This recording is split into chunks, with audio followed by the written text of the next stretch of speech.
Microdramas is an exploding industry, literally going to make over $10 billion this year. And this is all from films that are roughly 90 seconds an episode, designed to be watched on your phone and scrolled through in bite sized pieces. Typically, each season has 60 episodes. But the problem is, most microdramas, despite the industry exploding, despite top apps being downloaded more times last year than Netflix in the US, and despite hundreds of millions of viewers, despite all this, most microdramas lose money. Why is this? Well, honestly, it's because oftentimes the story is not what audiences want. It doesn't have anything to do with the production, doesn't have anything to do with the marketing. It simply has to do that the story is not what audiences want. So how can we have all of this money flowing in, all these viewers, but not enough great stories? Well, this is the problem of so much of the storytelling industry. Stories rule the world. Storytellers rule the world. This is what we say at Creatorwood. But actually creating great stories that audiences want is often the tricky part. So today, I want to share with you the 5 steps you can take to actually film a vertical film that's designed to go viral. And even in addition to all this, I'm going to give you 3 rules up front that make vertical storytelling different, that once you understand these, you're going to be primed. Let me first just share a little bit about myself.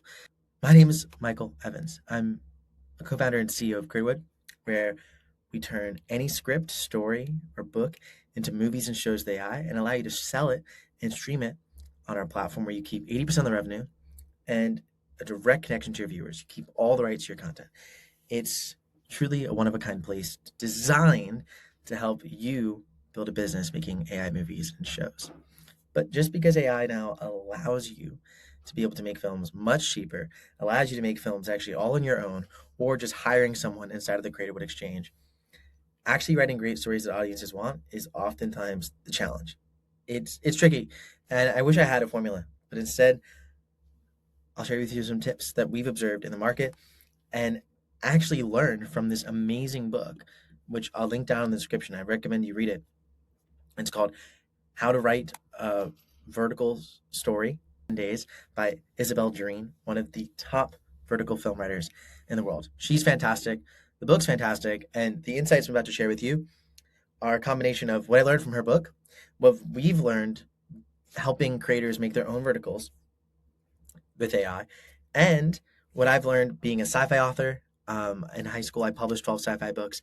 I ran a software company in college that helped authors make over $1 million a year through serial fiction, and I also worked for Mr. Beast, where I was on the strategy team, helping use data to make his videos go viral and reach hundreds of millions of viewers. So I've learned a few things about storytelling and how to reach viewers in my time. And if anything, I've learned how important understanding the rules of what an audience wants and where you can break them and which ones you should follow.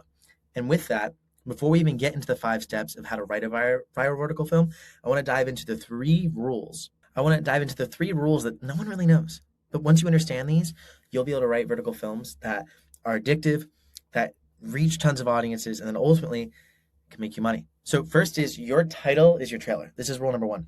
This is directly from Isabel Jareen's book, which again, I recommend you read. It's linked down below. And this is so important. Oftentimes in films, we go for cinematic titles that convey a message, but ultimately, our title is our marketing in vertical films. And we want our titles very easily to convey what is the genre of the story, what are the tropes.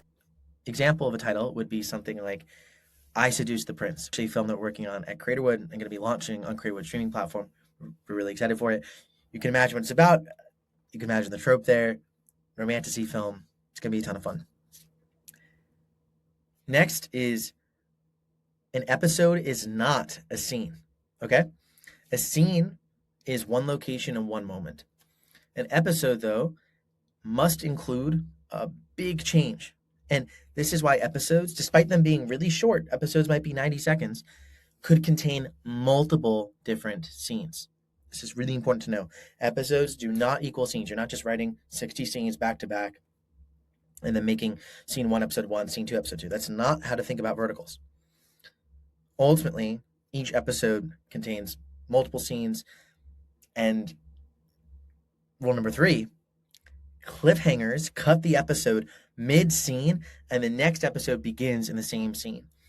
In traditional storytelling and most films, you'll have a cliffhanger at the end of the episode, but it'll oftentimes pick up in a new scene, but with that problem or conflict unresolved. Like maybe at the end of the episode, you have a family walking their dog in a park and the dog is lost, and that episode ends with the family super panicked about the dog being lost. Episode 2 then might pick up with them in a kitchen calling the cops and making a plan with their neighbors to figure out where the dog is. These are two different scenes, right? Same conflict, right? Cliffhanger, oh, I gotta see the dog, right? We want them to get their dog back, but it's not the same scene. In verticals, episode 1 will end mid-scene. Let's say in the example of the dog, you have the dog that's lost in the dog park.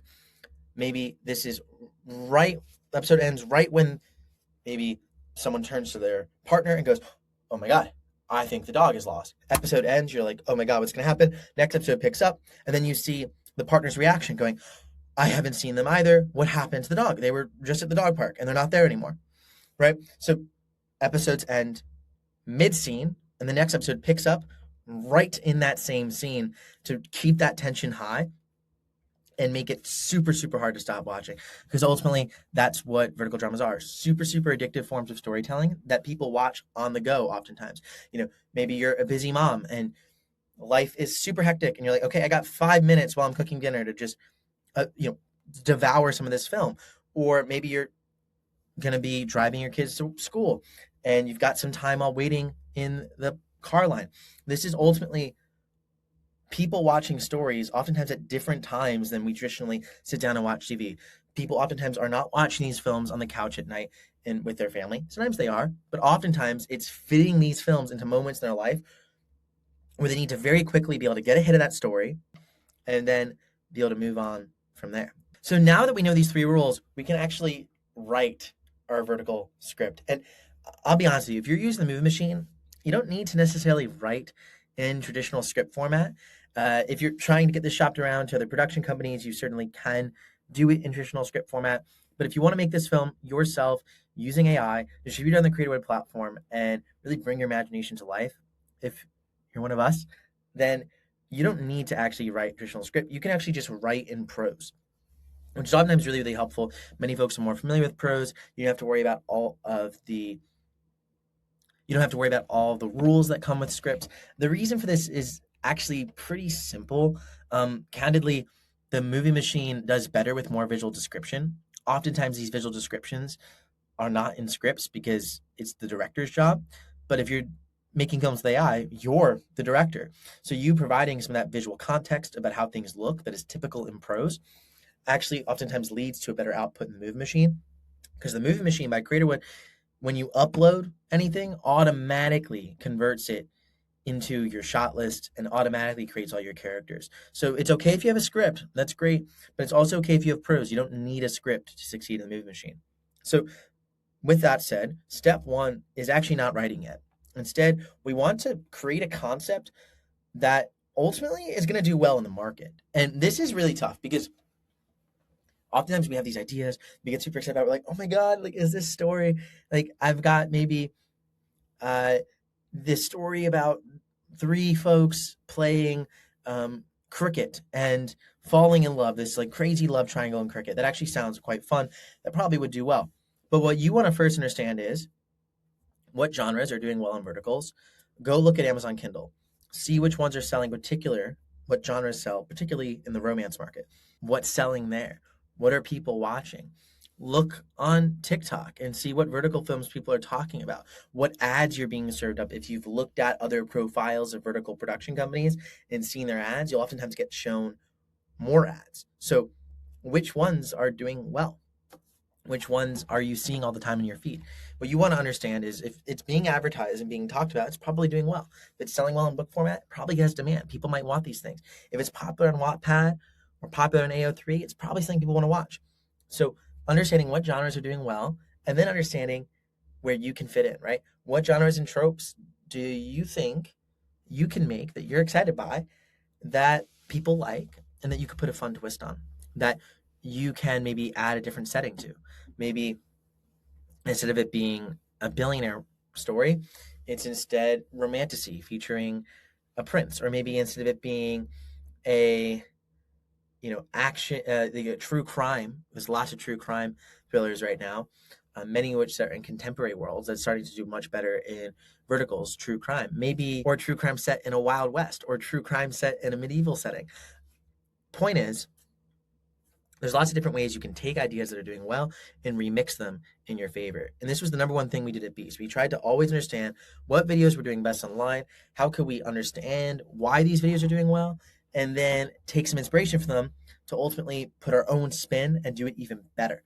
And that's really what your job as a storyteller here. High level concept that has one primary genre and a big hook that brings people in, a twist that's going to blow people's minds. And then ideally, you have another 1 to maybe 3 core tropes of your story, which tropes are essentially just archetypes of characters and plots that get people excited. They know what they're looking for. They very quickly can recognize these tropes.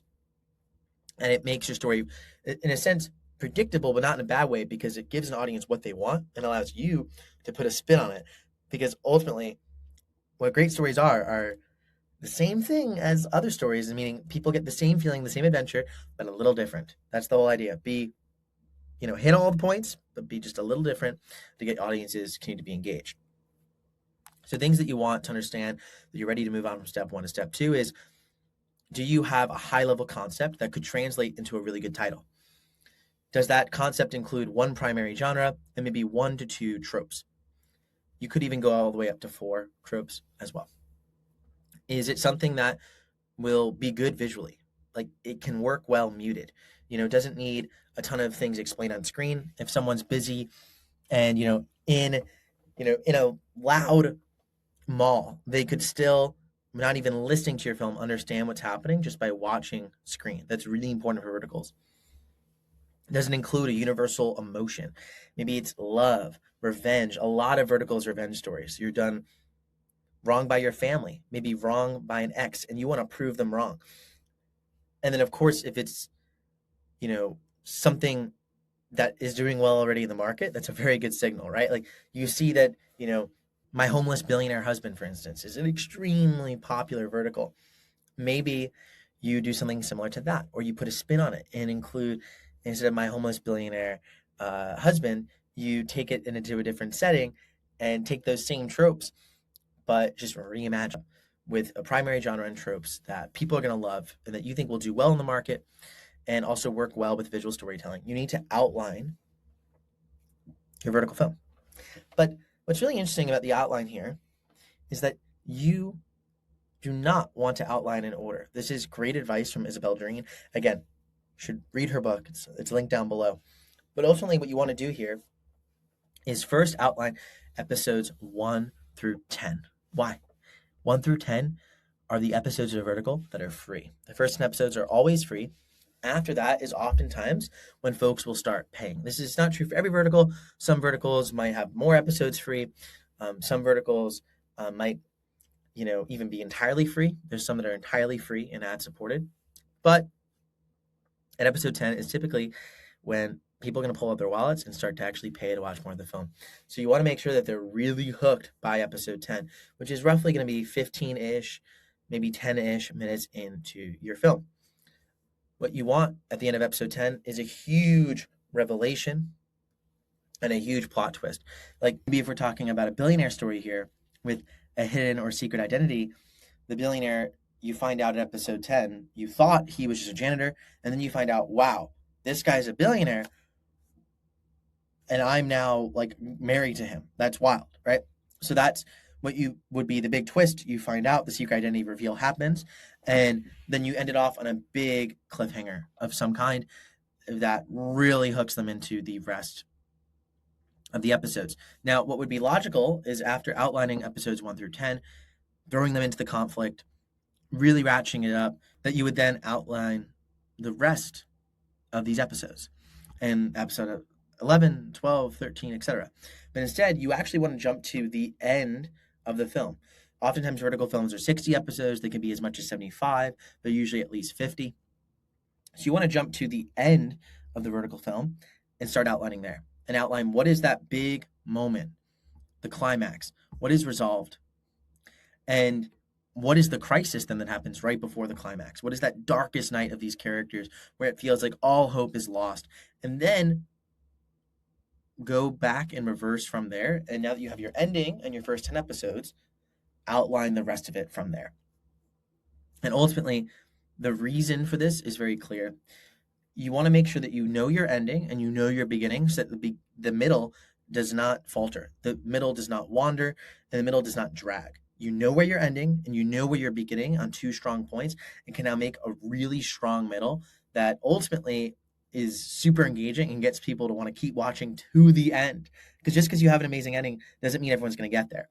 You want to make it the middle really, really good too, and building up towards that. So understanding where you're starting, where you're ending, and then doing the middle is key. So step 3 is when you actually write episodes 1 through 10, think of it not as just, oh, cool, my viewer's here. They've already bought my film. But like you're actually trying to still win them over. You're really trying to win them over here in the first 1 through 10 episodes and convince them that your film's worth continuing to watch and continuing to pay for. This is different from a lot of traditional cinema where by the time you get to minute 1, they've already bought a ticket to the movie theater. So it's like, do you really need to keep earning their viewership? I mean, yes, you want them to like the rest of the film, but they've already bought in. Or if it's a show on something like Netflix, you're already sitting down on the couch, you're already watching the film. Do you really need a first gripping minute to keep them there? Yes, that's ideal. But in verticals, it's everything. If you don't hook them in the first 10 minutes, your entire show is dead. You won't be able to make your money back. You're not going to be able to get virality. You're not going to get people talking about it because people are just going to stop watching. Because if you're moving quick and you don't have much time and you have a few other films right there that you could go and watch, you're only going to really continue going with the ones that you get sucked into. And that's what you need to really design the first 10 episodes, and especially episode 1, to completely addict and get your audience in. So what this means is that the inciting incident should start in the first 5 seconds. Shot 1, inciting incident. They're thrown into it. There should be very clear stakes, and it should be very, very clear what the core relationship is between these characters by episode 1, episode 2 latest. We also want to always end with a sharp cliffhanger that cuts mid-scene. This is one of our rules, but it's super important we actually follow it and create great cliffhangers that actually get people to want to keep watching.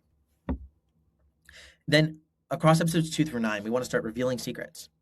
We want to introduce the full cast, ideally really early on, maybe episode 2 or 3 latest. And we want each episode to include at least one escalation, one big emotional hit, and ideally one conflict that is resolved and then a new one opens up, right? We need to constantly keep escalating the conflict, having something resolved, then a new issue popping up, or a big change happening. And if nothing big happens in an episode, then you don't have an episode. It's not an episode. If nothing big happens that changes the game, that raises the stakes, that changes someone's emotions, that changes the story, then you don't have an episode. And you need to rewrite your scenes and rewrite your outline to ensure that you do have an episode. And again, remember, an episode's on average 90 seconds. This thing's moving fast. Episode 10, the paywall hook, is the most important episode. It should resolve one major question. It should reveal game-changing info and ultimately raise the stakes massively. So this is very, very. Now we're up to step 4, which is when we want to now continue writing every single episode of our vertical, but ensure that it passes. Okay, so now we're up to step 4, and that we've written episodes 1 through 10.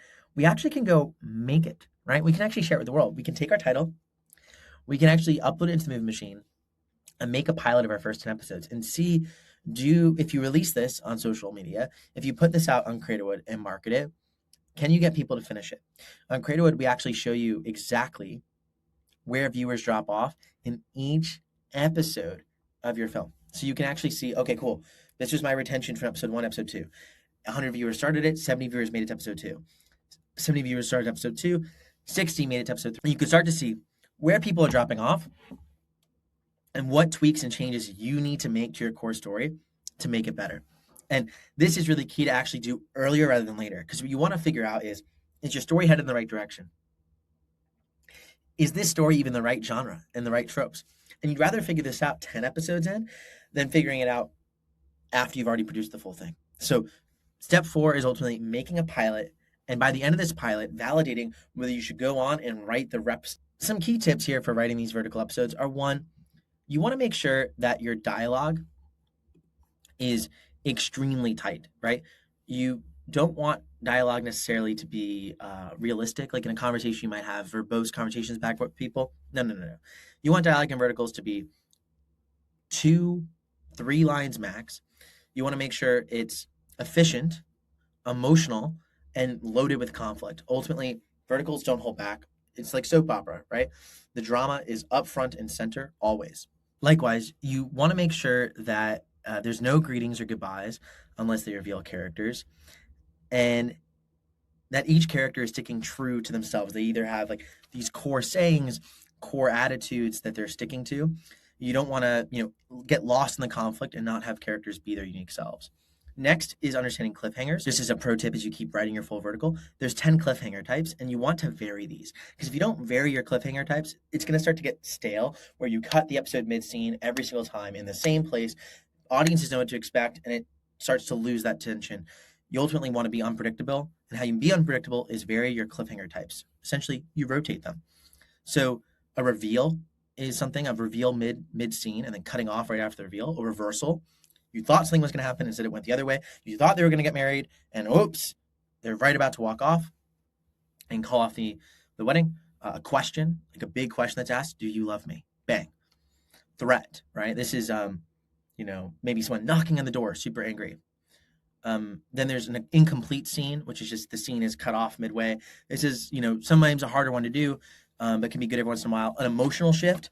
So you can start from being like, maybe two people start the scene in a romantic moment, high intensity, vibes are good, and then there's interruption, a power shift, which is like when, you go from someone being, maybe it's a sports game, you go have someone take the lead, right?